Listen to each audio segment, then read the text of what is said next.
details today in the grisly murders of a local family found earlier this week. I didn't want to move here. We couldn't afford to live in the old house anymore. Plus, the new story I'm writing is here. Is the story a good one this time? I'm gonna write the best book that anybody's ever read. I got a really good feeling about this.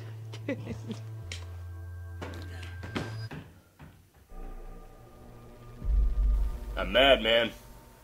I'm mad. Mad at Hollywood again.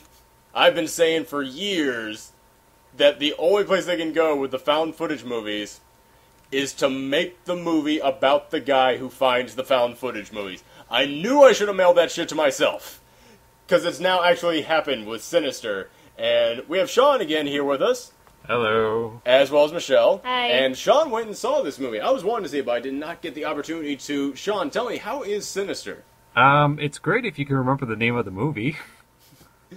You forgot the name Sinister? Oh, no, before I review, this is a really funny sort of backstory to this. So, like I had said, we were going to go see one movie. We decided to go see Sinister instead.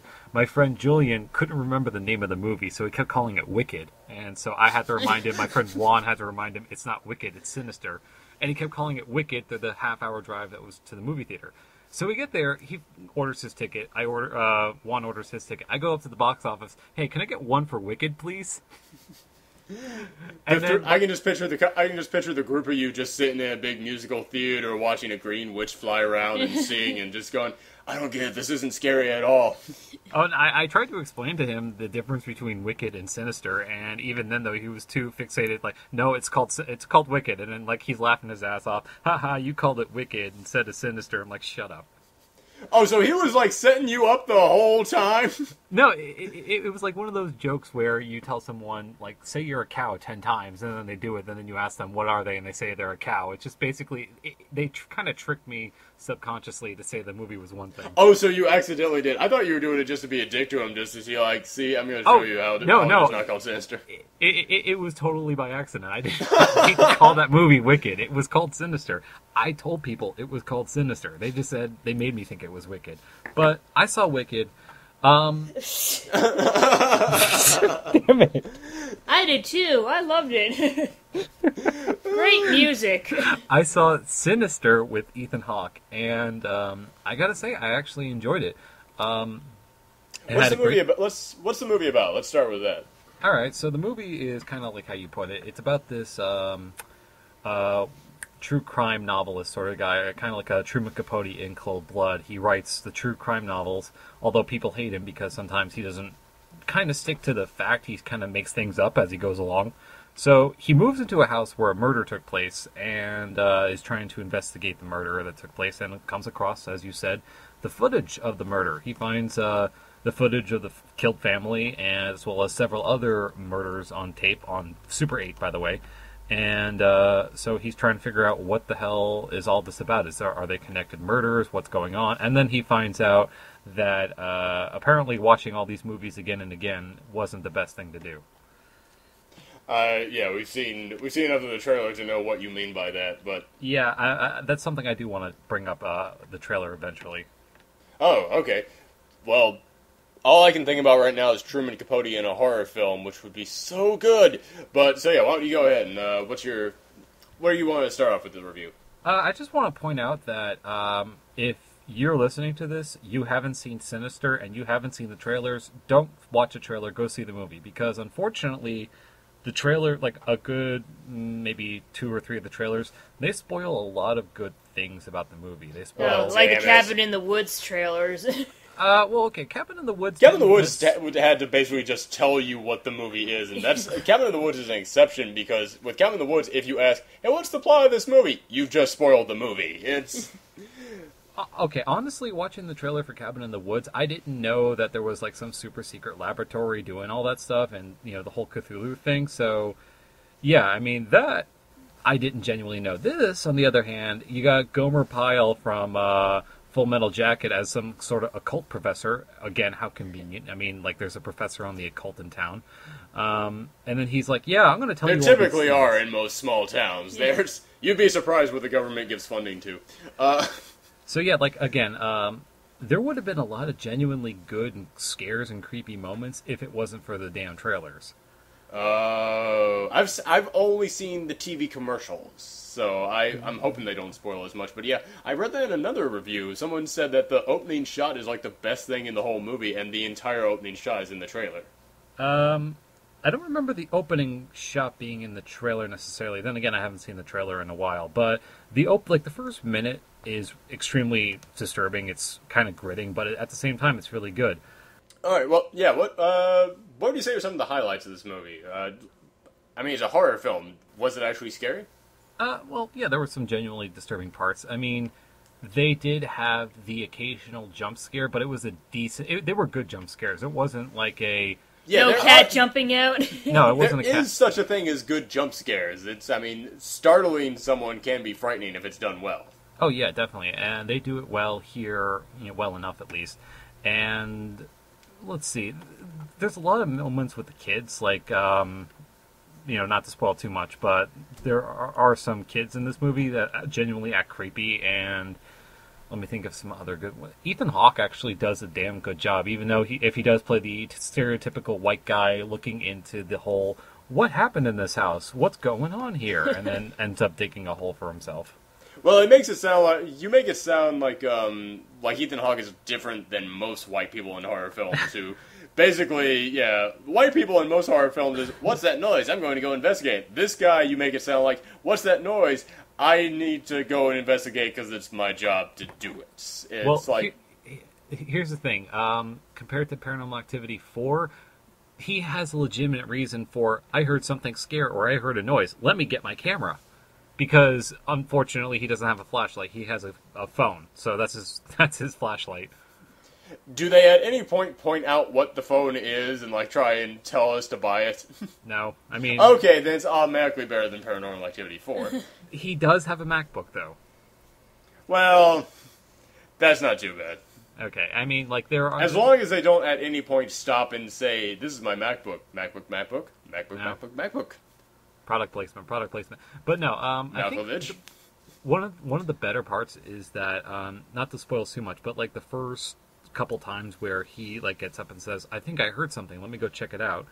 It really wasn't anything. It wasn't anything paranormal or things that you could say, that didn't seem too out of the ordinary, but you don't see the full picture and you realize it is kind of wait a minute, that wouldn't make that much sense. The ghost is the one who might be making the noise, but in reality, oh, hey, look, it was just that rat. That's fine. And in reality, it's the ghost standing right behind him. Oh, okay. So, yeah, okay, so, genuine scares. That's one, genuine scares, actual motivation. This actually sounds like a pretty decent horror film at this point. Any, complaints about the film?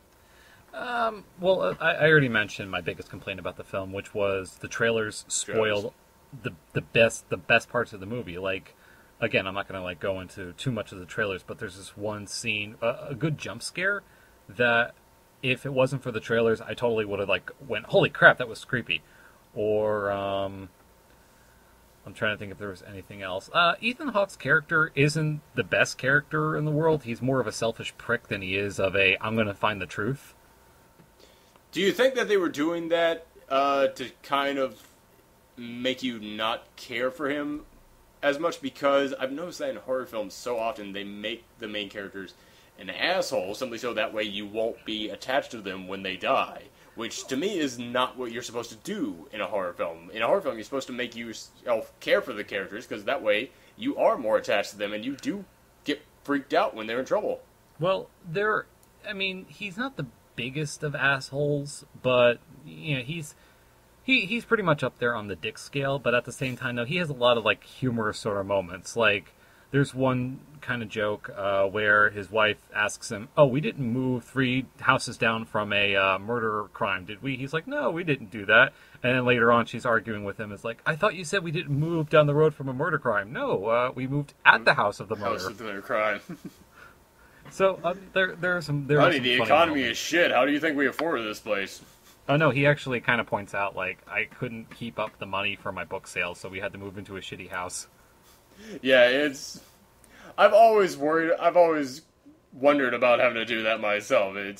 Would I move into a better house just because someone was murdered there? or moving to a shitty place that there was no murder in. Well, again, he tries to justify some of the things that, like, the more creepy things that are going on, but, as time goes along, he does try and do the smart, okay, we gotta go, we can't stay here for much longer or else we're gonna go crazy. But, let me think, if there was... Something that most people in horror films do not do. So Yeah. Well, if you were to see the movie, you'd realize how pointless it is, but I'm not going to say anything. Yeah, I know the guy who wrote this, and he used to actually be a critic who was a big fan of horror films. And I think that from what you're telling me, it sounds like it did come from a critic, because it sounds like it came from a guy who's seen so many horror films that he knows the things that people don't like to see in their protagonists, the things that they don't like to see in their rationalization and their reasoning.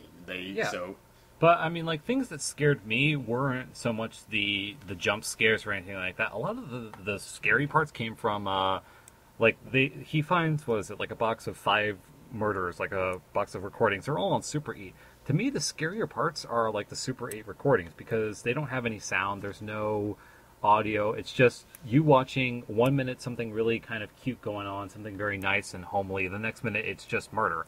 And one of the scenes, like, all the films in the box that have the murders on them are kind of all named ironically. Like, the family that died before Ethan Hawke got there, they all were hung, by their necks. And then the name of the film is called Hanging Out with Family. And they do that, like, there Did Freddy Krueger kill these people and make the tapes? No. Actually, the guitar is from Slipknot, because if you were to look at the picture of the monster from the movie and then look at the picture, like, that's what it reminds me of. I've been trying to think what that reminds me of. Yeah, the what was it, James Root from Slipknot, his clown mask looks exactly like this killer. Oh, Jesus. Those are freaky clown masks, so hey, good on them. Yeah, so what would you, any other points that you want to really make about the movie? Just kind of reading through my notes here. Some of the things that are scary aren't really that, like, after you watch it, you realize that it really wasn't that need for scary. Like, again, there are scenes where nothing happens, but you're just kind of on the edge of your seat going, okay, I've seen a lot of horror movies. I know something's about to happen. Something's about to happen. Something about to happen. And then nothing happens. And you're like, okay, that was actually a lot creepier than it could have been. Yeah, tension to me is more frightening than an actual scare in a lot of horror films. And so. I'm not going to spoil anything about the ending, but there was a part of the ending that, I guess because I've become desensitized just through being on the internet, going to see horror movies, etc., that it probably would have been a lot creepier and more disturbing if I hadn't seen, like, all the images on 4chan before. I don't think anyone can really be frightened of anything after going on 4chan. And like I said, though, it's a genuinely good movie. If you haven't seen any of the trailers for it, or you are kind of going in blind, you're going to have a good time. It's going to be a great movie. If you've seen some of the trailers, still go see the movie. It's still good. What rating would you give it? Well, I wouldn't give it an A, only because I guess I wasn't personally that scared, because, say for instance, something like Paranormal Activity 1 and 2. After I saw the movie, I went home, I go to bed, I hear something in the middle of the night, I get freaked out, like, what was that? And then I can't sleep. That's scary. Here are some shock values, but it's not going to be that lasting. So I would give it a B on your scale, only because great movie, great plot, great characters, not as scary as something like maybe the original Halloween. I hear you. Alright, well, before we go, do you think horror movies, this movie has already made money. It made money pretty much its opening weekend. Do you think that they will make a sequel to this one? Possibly, only because I think you and I have mentioned this once before, where we said they left no room for a sequel, but then they made a sequel anyway, which was a prequel with the paranormal movies, so there might be room for a sequel. I think that you said this was written by a critic, right? Yeah.